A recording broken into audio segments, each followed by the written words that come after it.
ইরানের যুক্তরাষ্ট্র ও ইসরায়েলের হামলার প্রতিবাদে জয়পুরহাটের ৫ বিবিতে মানববন্ধন কর্মসূচি পালিত হয়েছে। সোমবার সকাল ১১টায় তিন মাথা মোড়ে ৫ বিবি মডেল প্রেস ক্লাবের উদ্যোগে যুদ্ধ নয় শান্তি চাই প্রতিবাদে এই কর্মসূচি অনুষ্ঠিত হয়।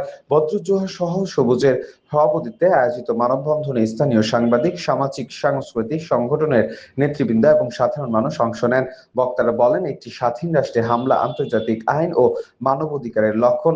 বিশ্ব শান্তি স্থিতিশীলতার স্বার্থে যুদ্ধ ও আগ্রাসন বন্ধ করে শান্তিপূর্ণ সমাধানের পথ এগোনোর আহ্বান জানান তারা।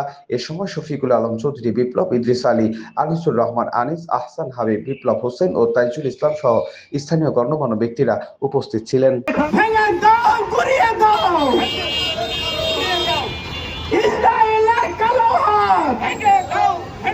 এই শয়তানরা বিশ্বের মানচিত্র থেকে একসময় মুছে যাবে। মুসলিম ভাইদের জন্য আজকে দোয়া রেখে আল্লাহ পাক তাদেরকে সাহায্য করুন। আমরা যুদ্ধ চাই না, আমরা চাই শান্তি।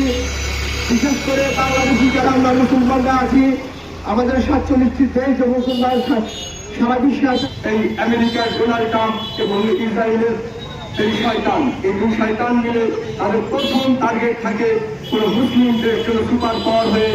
এই জন্য সৃষ্টিকর্তা মানুষকে দৈনিক আজকের বাংলা .net